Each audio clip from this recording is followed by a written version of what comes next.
A CEO only does three things because the CEO is the only one who has the responsibility and authority to do three specific things. I want you thinking in terms of culture, people, and numbers. Your culture will not work if other people aren't doing the work of building it, selecting the right people to be in the organization, and kindly deselecting the people that shouldn't be there for any number of reasons. And then the agenda around the numbers. Are we running a company to be the most profitable thing we could do? Those are non-delegables. If you delegate them, and usually it's by abdication, really bad things happen. From Sales Loop, this is How to Sell More, where B2B business leaders get those fresh sales and marketing ideas and proven strategies from industry experts and seasoned entrepreneurs. I'm your host, Mark Drager, and on today's episode, we're exploring why founders and CEOs should really only be focused on three specific things, and how this radical simplification of the role can help transform not only your leadership style, but help you accelerate your business's growth. Now, maybe you're a founder who's drowning in the day-to-day operations when you know you should be really focusing on big picture strategy. Maybe you're a seasoned CEO who wants to scale but can't seem to line everything up. Or perhaps you're a leader who's working to create that lasting impact in your business unit, but instead you're just running around putting out fires all the time. If any of those describe you, this episode is for you. Because joining me today is Trey Taylor, managing partner of Threadneedle, CEO of Taylor Insurance Services, and author of the book, A CEO Only Does Three Things. Now, a few quick highlights about Trey before we get into this talk. When his father unexpectedly passed away, Trey was thrust into a leadership position in his family business, and he was able to turn that crisis into an opportunity and slowly over time develop a proven framework to help him in his role as CEO and then ultimately to be able to help others. Now, this could be partially due to his background in tax law, combined with all of his hands-on business experience, but he really has a unique ability to be able to help leaders focus on what truly matters most in their role, in their business, and when it comes to growth. Now, take this a step further. As an angel investor, he's been a part of over 200 companies, and he's been able to really spot the difference between a business that's thriving and those that are really struggling. And today, he teaches CEOs how to build sustainable, scalable businesses by mastering just three essential areas. And we are going to talk about that and a whole lot more when I sit down with Trey. So with all that said, I'm excited to share with you my conversation with Trey Taylor. So Trey, you are the author of A CEO Only Does Three Things. And I was talking to you a bit before we started recording about the fact that you admit in the opening of this book that there's nothing maybe new. You didn't invent the stuff in this book, and yet it has been so informative in my own learning. I've taken so many things away from this book, and I know that others who've also read it speak so highly of it. And before we get into what those three things are that a CEO does, if we're only responsible for three things and nothing more than that, we're going to get into what those three things are. But before we do, why did you write this book? Yeah, Mark, thanks for having me, and thanks for asking the good question right off the bat.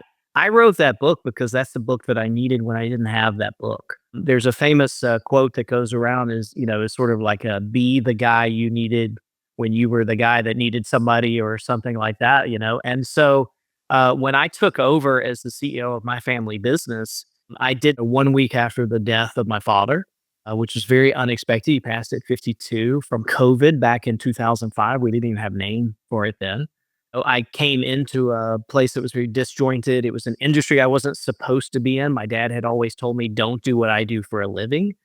And the very first thing I did after announcing that I was sort of taking over is I chose the CEO title because my dad was called the president and I didn't want to take his job. I closed the door and I Googled, what does the CEO do? Because I didn't know what the job was. And I'm fond of saying now that in every organization, you have job descriptions for every job except for the CEO. And so at the bare bones minimum, this book is a job description for the CEO. That's why I wrote it, because I needed it at that age. And my thought was that I was going to hand over that business to someone else and be able to sort of give them this chicken scratch version of a book that I had back then. When COVID hit, and we were all in lockdown and that sort of thing, I knew I would go crazy if I didn't have a project. And so I took those legal pads out and sort of, started typing them together and thinking through them and refining the models and that sort of thing. And again, like you said, there's no novelty here. The novelty is that it's all in one sort of referenceable volume, but it's also got a mental model attached to it so that if you can't put your hands on the book, at least you can access the principles. Interesting, because to me, your story reflects so many others who eventually became authors. I'm thinking maybe Gino Wickman, who took over a family business and then ultimately realized, hey, there's no operating system here, and created EOS and Wrote the Book Traction and many others. I'm part of a business owners group where I was having lunch with someone who turns out is quite wealthy, quite independently wealthy at this point, hasn't worked in many years.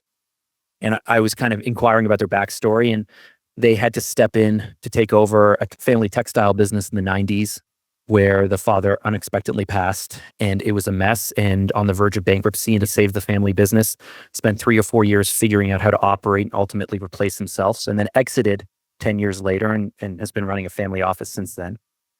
And so as an outsider, no, that's not my story. I started my agency in 2006. I was 23 years old. I'm very much kind of a startup guy. I do not have the schooling you have. I do not have the corporate background you have. I didn't grow up in a family business. And so with your background, I think in tax law, if I'm correct, is that right? Yeah, that's correct. Yeah, I took a JD from Tulane and focused on big corporate transactions and how tax impacts the choices that you would make in those transactions. Fascinating dinner table conversation. Well, but where I was going with this is understanding kind of your background and then stepping into this role. I would think that it should be fairly simple, right? You're used to a certain type of training, a certain type of experience, big, complex corporate M&A and restructuring and this kind of background. And now you're just coming into what is a family business that helps with financial planning and insurance. And it seems like it should be an easier transition and almost like stepping down into it. But that wasn't the case, was it?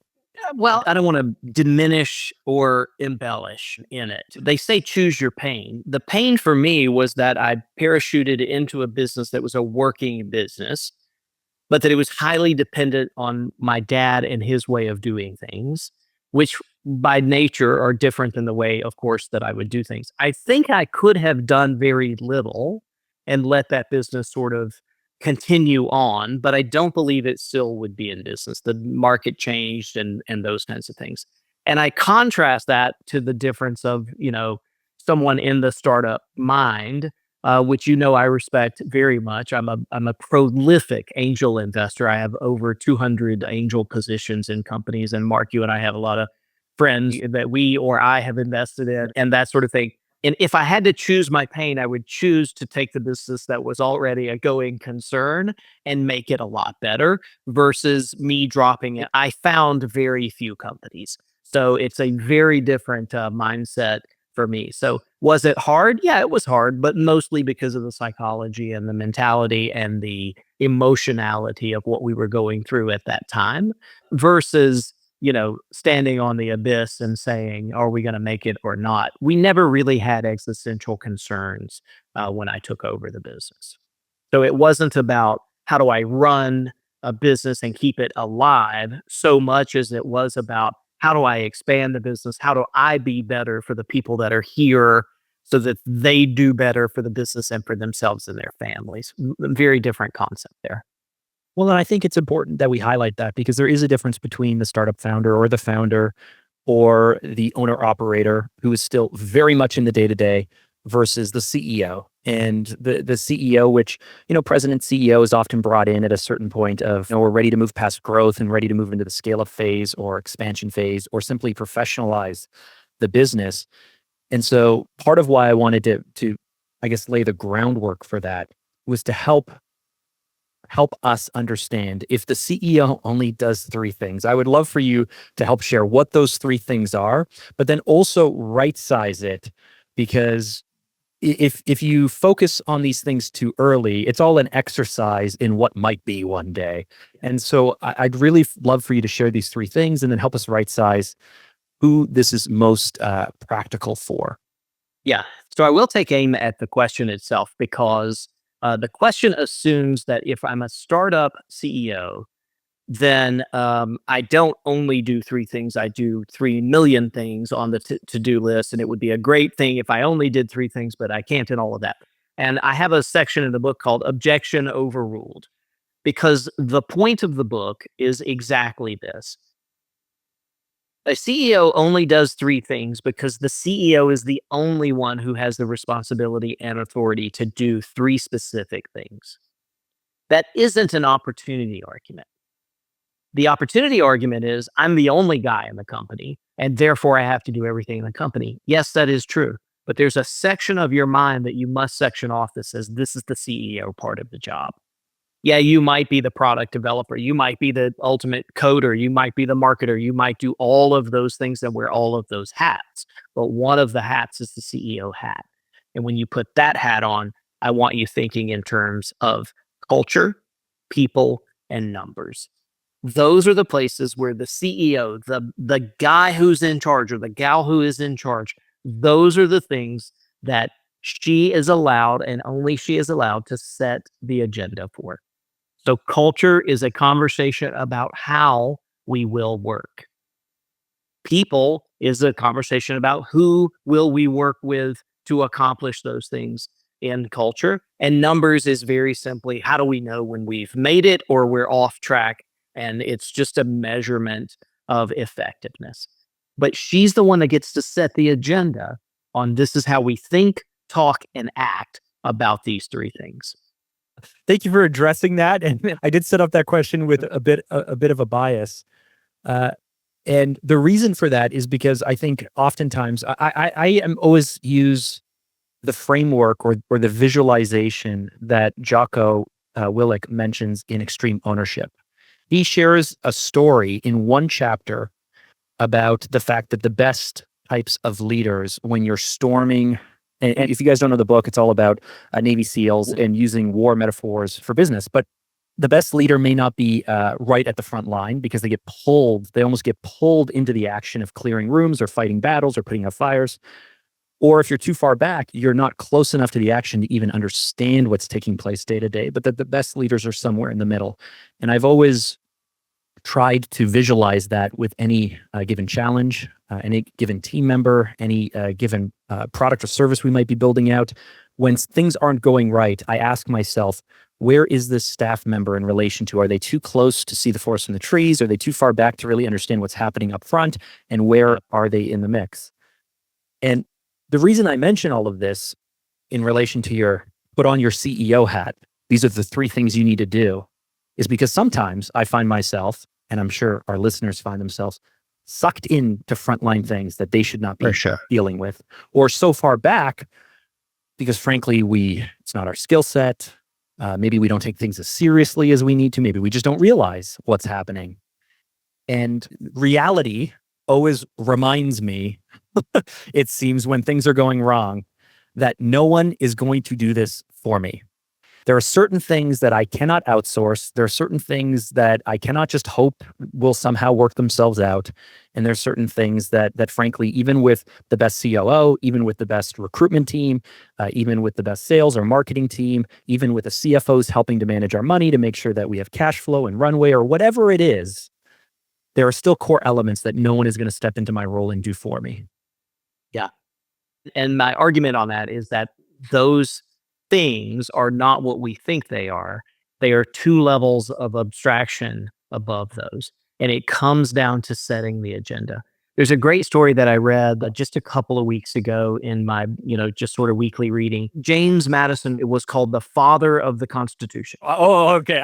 You just piqued my curiosity here because I spent the last Okay. year reading biographies of all the founding fathers, pretty much. Okay, well, Madison was the father of the Constitution. He wrote none of it. Governor Morris wrote the Constitution at the Constitutional Convention. He was the head of the secretariat that wrote it, and they call him the rake that wrote the Constitution. Governor Morris is a person to dive into, by the way. Really interesting. But James Madison was called the father of the Constitution. And why was that? James Madison showed up to the Constitutional Convention a week ahead of time. He got the best rooms in the city so that he would have places for people after the convention to come and chat and have sort of a maybe an after dinner drink or something like that and have a bit of a salon where they would debate some of the ideas. But he got himself appointed, and I forget the name of the committee, but it was the agenda setting committee, which said we're going to debate these things and by definition, not these things. And because of that, the framework of the Constitution that came out of the work made him the father of the Constitution. He didn't apply that name to himself. He didn't put a bumper sticker on the carriage as he went back to Virginia that said that.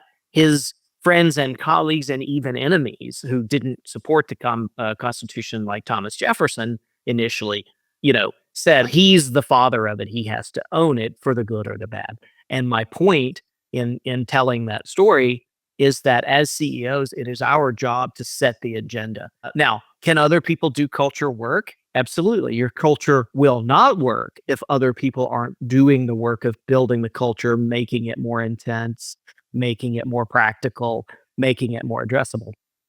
The people themselves, you have to have an agenda around people. You have to have an agenda, hopefully, for growth of the people that work with you, selecting the right people to be in the organization, and kindly deselecting the people that shouldn't be there for any number of reasons. And then the agenda around the numbers. Are we running a company to be the most profitable thing we could do? And does that mean we have a smaller size focus? Or do we want to be big and make less money? Or do we want to grow the money for the benefit of a single family? Do we want to grow the company for the benefit of a larger community? Those kinds of things are set by the CEO, and only the CEO, I'm fond of saying this, has the responsibility of doing that and the authority to make it happen. Those are non-delegables. If you delegate them, and usually it's by abdication, really bad things happen. So I like a highly articulated culture. I like value statements. I like rituals around those things. I like talking about them with the team all the time. I like complimenting team members when they live them out and scolding them when they don't. I like being the sort of gardener around the cultivator. Shares the same Latin root of the word culture, is that which we cultivate. I like that kind of idea. If, however, and I have clients that don't, if they don't want to be in touch with that at all, that doesn't mean the culture goes away. It just means that it becomes a one-on-one, individually benefiting culture instead of a community benefiting culture. And we have probably all lived in organizations like that, and we would only choose to live in one of those. But there is work to do to make that happen. And that's the CEO's work. And so if we get practical about some of the advice that you've listed here around culture, around people, around numbers, it's adding a lot of work on the shoulders of the CEO. And it's work that most CEOs, I don't think, will do naturally. And let me explain. So for example, to be able to control culture, as you mentioned, we have to gate who's in and who's out, right? We go back to good to great. Who's on the bus? Who's in the right seat? Are they on the bus or off the bus? This all sounds good when you're reading Good to Great, and you're like, yeah, that makes sense. Do I have the right people on the bus or not? But the amount of time and work, it means that you recommend that the CEO is a part of the hiring of every single staff member, up I imagine up to a certain size. If you have 20,000 people, of course not. But we're talking about small and medium-sized businesses. Well, Larry Page at Google reviewed every single application for anybody in a management position or higher for 10 solid years at Google. It can be done. I'm not saying it can't be done. I am saying that I think I had a client this morning that I was speaking to, and there's another party involved that kind of affects our work. And my assessment of that other party was they like to do as many things as possible, as quickly and easily as possible, as opposed to doing a few things really, really well. And maybe it's a different operating style. Maybe it's different outcomes, different goals, whatever it might be. But most of what you suggest in this book is to do fewer things really, really well. An effort, does it not? It absolutely does. My argument is that it takes 2% of the time and effort to do it in advance versus doing the cleanup of the fallout of not doing it in the first place. And to your point earlier, all I'm trying to do is to make it conscious. So everybody that I coach, we have a little notepad. and it says Monday, Tuesday, Wednesday, Thursday, Friday, Saturday. I give them Sunday off. And it says culture, people, numbers. And every day for 90 days when we're in coaching, all I want them to do is to go in and say, what am I doing today to affect the culture of the organization? And sometimes that is, I have noticed that we have everybody leaves the office at Friday at 2 o'clock, and I want them to leave at 4 o'clock. And so I've had a CEO pull his chair out to the security desk and sit with the security guard at 2 o'clock. And miraculously, everybody stayed until 4 o'clock. And he felt like that was an important commitment to the client or something of that nature. People write handwritten thank you cards. That's a hallmark of what I get people to do because it gets us into this place where we are paying attention to the people around us. Numbers, what did we learn on the sales call this week? Did we have enough marketing leads coming in to feed the sales team and vice versa? And how do we adjust that? What's the exercise you're going to do on that today? It becomes the master to-do list. Most people are finished with that list 20 minutes after they start in the morning. They've done the CEO's job that day.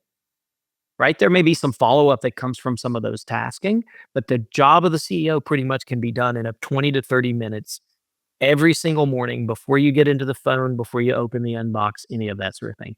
That means then that the rest of the time is free either for creative work or for the CEO to climb down the ladder. And one of the things that you and I love about people that we have admired in the workplace, in the career space for many years, is the ability for somebody to go up and down the ladder of focus, right? So Dave Thomas at Wendy's was famous that if he walked into a Wendy's and he saw that they were backed up in the drive-through, he would jump on the line and start frying fries or flipping burgers or whatever it happened to be, right? While he was doing that, he wasn't worried about the per share price or the, CPC budget for next month or any of that sort of thing. He was fully present in the task that he was presented with. Why? Because he had checked off all the other things that required his attention. It's a real master skill. David Allen with GTD teaches us exactly that. That if you're going to fight the bear, you really should probably be focused on the bear and not the argument that you had with your spouse a week and a half ago, And so keeping those things in balance and all of that is what makes a CEO great. Now, this may reveal more about me than the book itself, because, I remember a pastor of a church I used to go to said, you know what? Every day, if I open the Bible and I just point at random, I always get something out of it, because we tend to filter the things that are most impactful to us at a given moment. And so your chapter on praise, your focus on praise, was something that really changed my approach with team members. Like I had to work very hard to start praising team members. Amen. Yes. And for me, that was because I expect good work. And I expect good work of myself. I expect good work of others. We have certain standards. We have certain skill sets. I've hired highly talented, specialized people.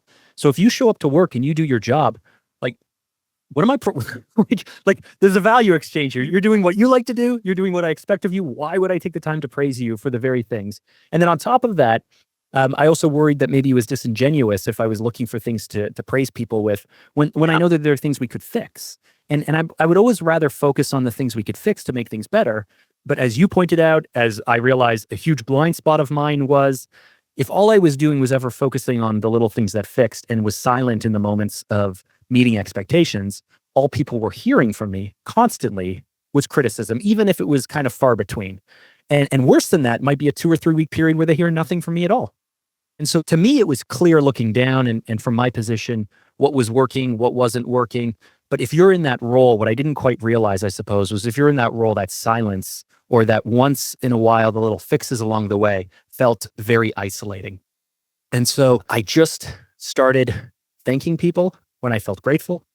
I started praising them when the work met expectations and was good. When it went above expectations, I felt I was going over the top, but I was just being sincere with what I really felt.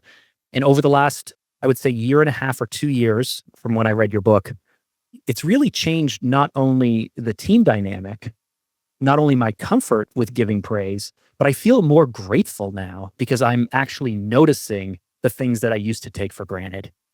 And so that was one part of one chapter of one section of your book, but it really changed my whole management approach. And I don't think I've ever shared that with you. That's interesting. No, I really appreciate it too. I love that you would praise that because that is something that I took from my great mentor, Ron Willingham. And Ron would work with me in my family business, and he would say to me, "You get what you focus on." So if you want more really good activity from your people, then praise and acknowledge the fact that they are doing it, and you will get more of it.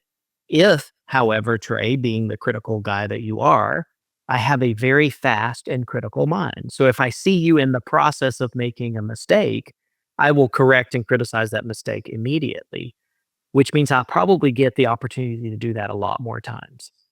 And Ron conditioned me to praise every time you see something praiseworthy and criticize every third time that you see something done incorrectly, with the caveat that, if I'm driving with my 15-year-old and he's heading off a bridge, I'm probably going to reach over and take the wheel at that point. But how often does that really happen in our business? We've built businesses robust enough that no one's small mistake should be able to take it down. And so, with that in mind, that idea of perspective, right? We have a set of values. There are 13 of them. We call them the Beatitudes. And number 9 of those is be praiseworthy. But we say that we want to be praising and praiseworthy, and praise enriches all and costs nothing. And it's very true. And so that's exactly how we sort of work through that, is to say that I want to be praiseworthy in my action, whether I get praised or not. And then when I do get praised, I feel very good that someone else recognized that what I was doing was in concert with the value system, in the culture, with the people, accomplishing the things. It's that very nice integrated model. The other thing that it's helped me with is words of affirmation is my love language. And so I've just been able to express gratitude easier and more comforting, or I'm more comfortable doing so. And maybe that's why I held back a little bit. Maybe it felt a little too intimate, or little, I was letting my guard down a little too much. And then I've also, because I tend to worry about things and forecast things, I would often think, how can you then praise people if then later you're going to correct them, and they'll say, well, hold on a second. Like 3 weeks ago, you just said I was doing awesome, and now you're saying this. So all in all, it's not something that came naturally to me, but something that I had to work on. And so I really appreciate that one part. Now, I know that you work with many, many different business owners on an advisory level, that you're a part of a handful of businesses, as you mentioned, in terms of your family office. What would you say, if we're thinking about 2025, what would you say are the most common challenges CEOs are facing today? Yeah, and I don't even know it's time bound. I'll tell you that since I started the work of consulting and applying this information inside other people's companies, I found to be true there what I found to be true in my own practice. 73% of the people in your organization are tasked incorrectly. They're in the wrong job, and they're asked to do work that they are either overqualified or vastly underqualified to do. And so this is based on the work of a Canadian psychologist, Elliot Jacks. And Elliot Jacks, just a brilliant thinker, but very difficult to sort of read and digest.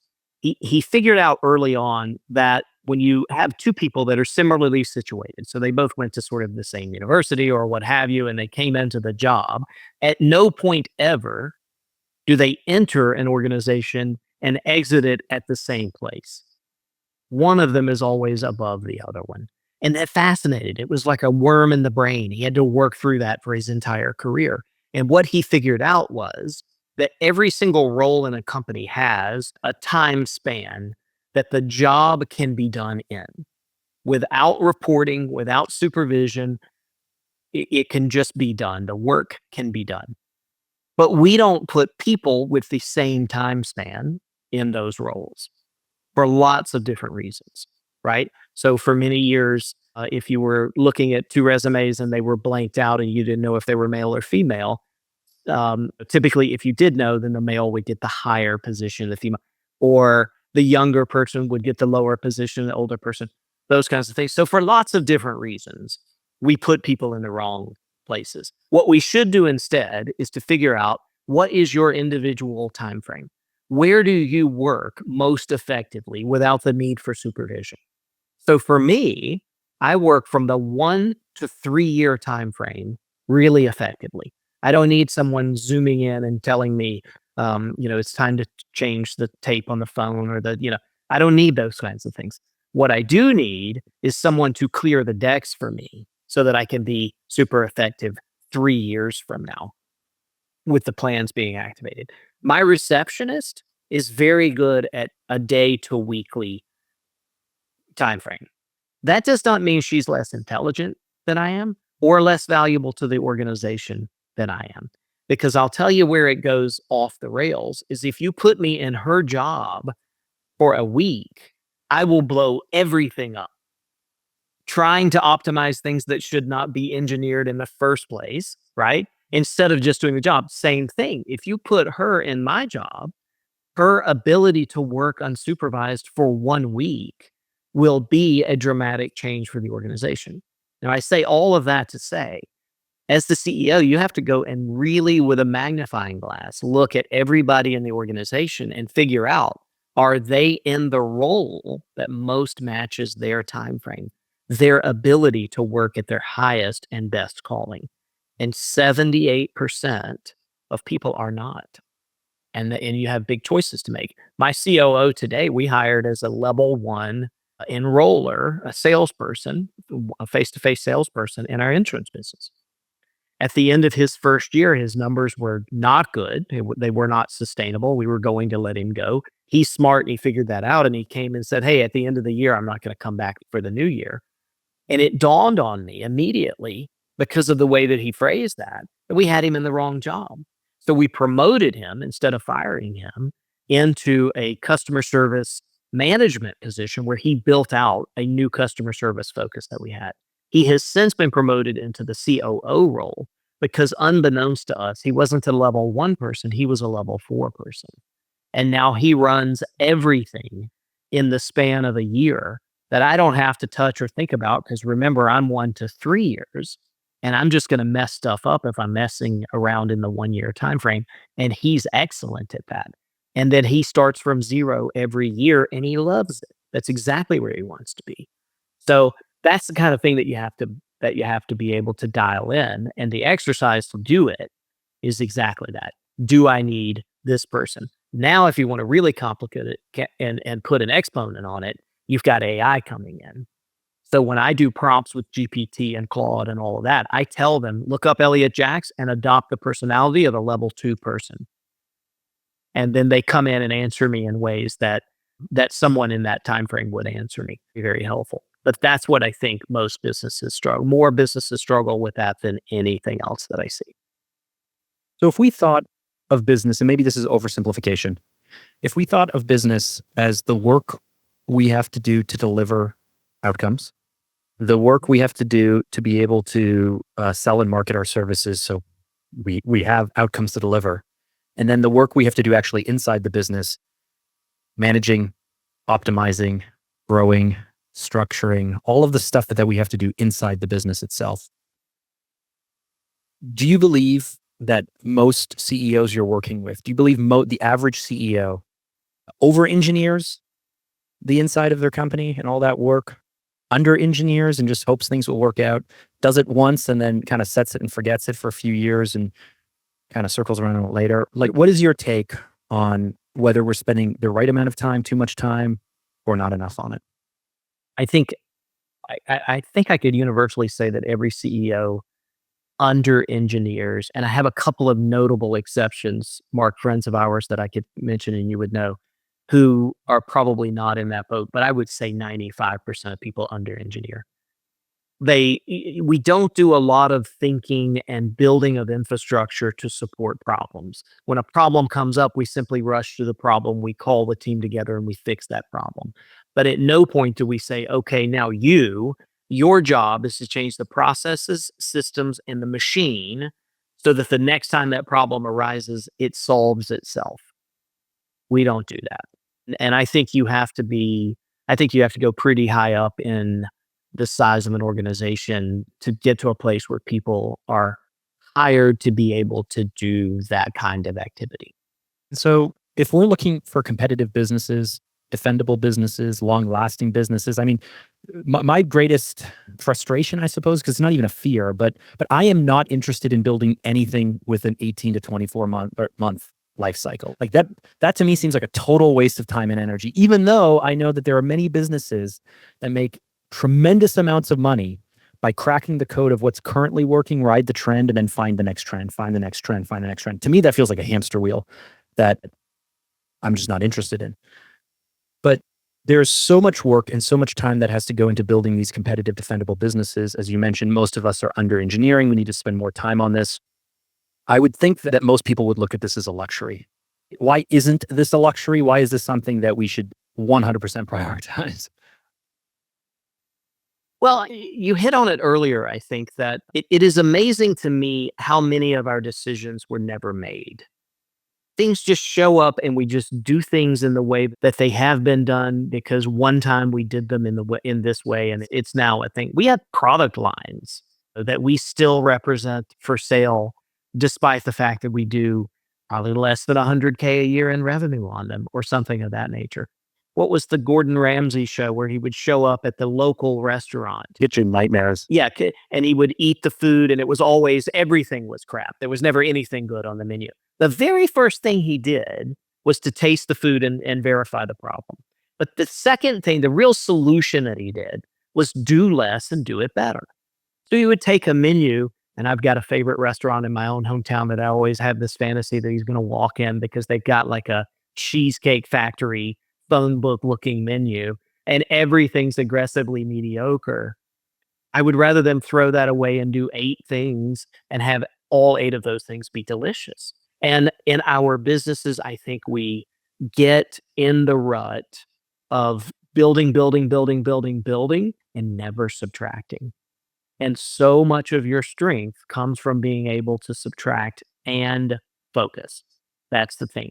Even if you have 8 things, you subtract 1 and you're at 7, I'm not even saying you have to focus on those 7, but that 1/8 of the time, that 13% of time you just picked up by deleting 1 thing is going to inure to your benefit because you're going to have creative thinking time, relaxation time. You're going to have time to invest in people, in customers, in research and learning, whatever it happens to be. I think we do a lot more by doing a lot less.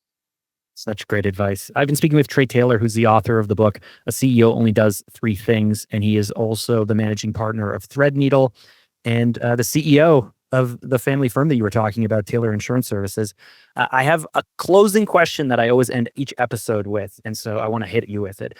If you gave us one tip or one strategy to help us sell more, what would that be? I think you sell more when you fundamentally do the effort of finding out why those who buy from you buy from you.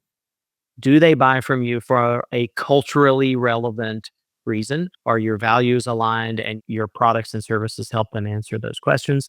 Or do they buy from you because they have to? Do they want to or have to? And it is an eye-opening experience when you meet with your sales team and go through an entire account balance sheet and say, oh my God, 85% of people do business with me because they have to. That's something that has to change. And so we do that exercise every 24 months. We actually have it keyed up in February of next year is our next iteration of that. And my team will be surprised yet again that we have grown a customer base where a lot of people do business with us because they have to, because it's the legacy, because it's the choice they don't have to make. And we will invest quite a bit in paring those away that we don't want to be in business with and investing that free time, energy, and resource into those that we do want to be in business with. And that will then blossom and make a lot more profitable business choices for us. That's an exercise I think everyone should do. That was my talk with Trey Taylor, author of A CEO Only Does 3 Things, Finding Your Focus in the C-Suite. Now, be sure to grab a copy of his book today. As I mentioned in the interview, I cannot highly recommend it enough. You can also connect with him over on LinkedIn, where he shares tons of insight about leadership and business growth and entrepreneurship and the different events he's a part of. And while you're over on LinkedIn, be sure to look me up as well and connect with me. Drop me your thoughts on this conversation, share your own founder or CEO journey, the challenges you might be facing, some of the lessons or breakthroughs you've had. Connecting with listeners really does make my day. One last thing now. If you've made it this far into the show, you really should subscribe. And here's why. Each week, we work our butts off to bring you fresh sales and marketing ideas, proven strategies from industry experts and seasoned entrepreneurs, just like what Trey Taylor shared with us today, to help you grow your business and ultimately to help you sell more. So with that, I want to thank you for listening. We're going to wrap up this episode. I am Mark Drager, and I will catch you in the next one.